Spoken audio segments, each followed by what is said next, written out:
All right. Next question. This is, I'll just read it. How you prepared mentally, what kind of discipline you had, routines in and out of battle. How I prepared mentally, routines in and out of battle. Yep. What kind of discipline you had and routines in and out of battle. I'm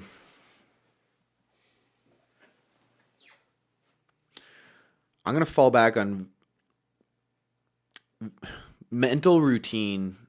I think is probably your biggest, because the physical one is easy. Okay, you come back.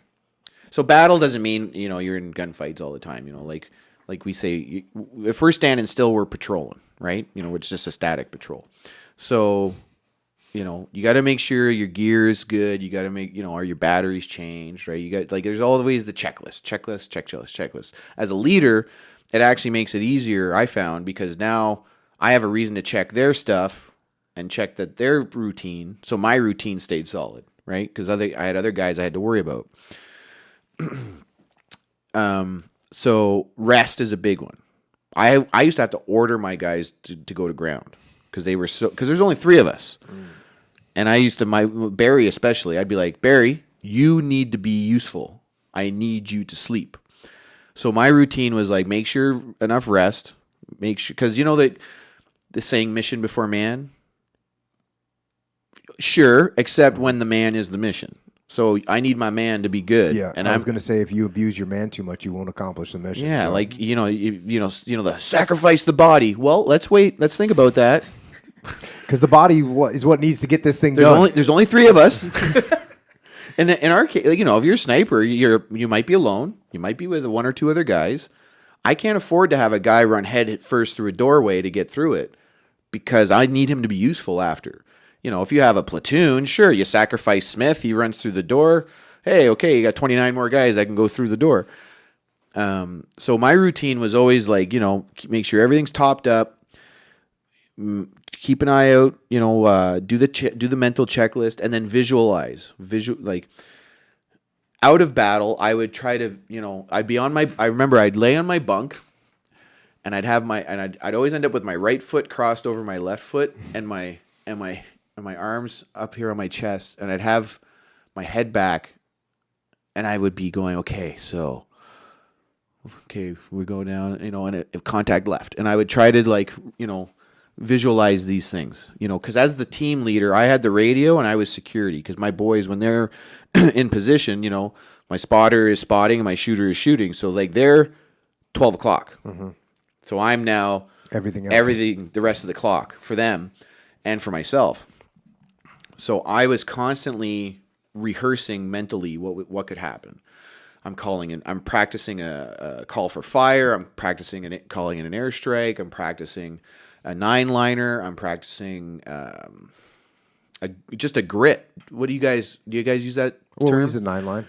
For 9-line is a casualty evac. Call for fire, 9-line. Yeah. No, but grit, like group range indication type of fire. Yeah. Yep. So my first, even with all the visualization, my first actual grit in a battle was bad guy over there.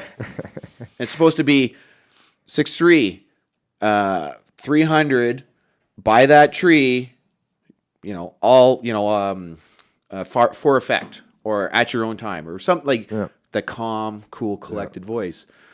But, the guy was 40 meters away, and it was and my sniper was actually looking over him, wavy. He's like, I'm looking at that stuff, and I was like, fuck it, and I just shot him myself. But my point is that even with all that practice and visualization and training, that was my first attempt. Mm-hmm. So I was always just trying to make sure that my routine off the battlefield was putting my mind back, but in a controlled setting. Mm-hmm. And then also, like I said, make sure, okay, yeah, how much sleep did you get? Okay, good.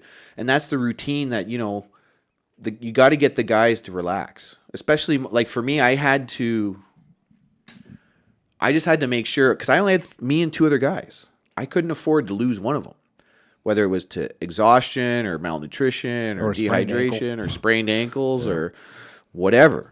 So I just did my best to keep that checklist going and visual, and I would encourage them to do the same. I'd be like, hey, what are you thinking about over there? Oh, whatever. And I'd be like, hey, why don't you think about it? Remember when you making that shot and you missed or whatever? Like, try and visualize, try and think about what you did. There's a lot of steps that go into pulling the trigger. And then just think about that. Think about how it happened and encourage that. I'm a big fan of meditation and yoga and all that stuff. Like, if any, like, I think in our side of the world, we've lost a lot of that stuff. And I know we try to get it back, and got people that do it are tree hugging, spandex wearing weirdos or whatever. But yoga and meditation and stuff, like, that's all warrior culture from the past. Like samurai meditate. Warrior monks fasted and prayed. That's just meditation. And they looked inside themselves a lot to try and, a samurai's job was pretty tough. Call him a pussy for meditating. Make sure I'm there so I can watch. And I firmly believe that type of stuff keeps you functional for when you hit the battlefield. That self, as Grossman calls it, the self-reflection, self-inoculation as well. So that was my routine. It was just a constant rotation of thoughts, but the actions were always to prepare the situation for what was coming. Does that make sense? Yeah. Okay. Yeah. The one thing that that's actually a really practical thing that I did. That is I had this is just like a real practical thing. I had 2 cots, right? Slept in one cot. The other cot was all my gear. And it was just laid out, gun, body armor. Everything was right there. And when I got dressed to go out, all that thing was empty. And so never forgot anything. Nice. When I came back, everything went right back on the cot. Same spot, everything squared away. So that to me was, and I figured that out really quickly. Okay, I don't ever want to forget anything. Here's what I'm going to do. I'm going to put everything that I need right here. So I didn't even think of it. Around how I said I would sit there, right foot over the left, all around me, because we had a cot. We couldn't afford 2 Canadian Army. Okay, sorry, man. Bummer. But around, we all had 2x4s around us because we were in like a fob we built ourselves, and each nail had its. So I had my chest rig, my rifle, my ammo pouches, and then and then all around. But that was when I would go through my stuff. That's what I mean. Like, I would hang it up, open up the pouch. Okay, everything's there. Close it. Next pouch. Make sure top up my mags, all that stuff. And I would make sure get the guys to do the same thing. And when you're ready to go out on operation, all your nails are empty. That means you've got everything. Yeah. But the biggest thing with people call it routine, and they think there's magic to it. Right? There's not. It's just making sure you do the same thing over and over and over again. As magical as Navy SEALs and snipers want to be, like, it's not really that. It's not that mystical, I guess. It's just a lot of repetition. The routine is that you repeat the same actions because that's what makes you good at them. Yeah, and I was telling you when we were driving over here at some point how we used to try and do everything. Yeah, when you would fire together, up we'd cars have together, 5 or 6 Humvees lined up for an operation. They'd all be lined up, ready to go, and then everyone would get the word. It'd be like, load them up, and then you'd just see everyone would just get in the zone. Boom, you'd see everyone get in the vehicles, and then we'd start the vehicles at the same time. There's no reason to do that. No, but there is. I know there is. That's a Pavlov's dog type thing.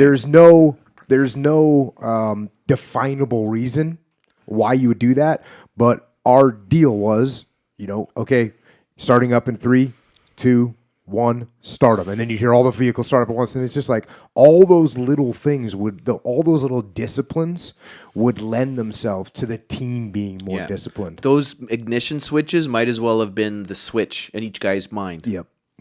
As that vehicle is starting, everyone's brain is going into combat mode. And we're together.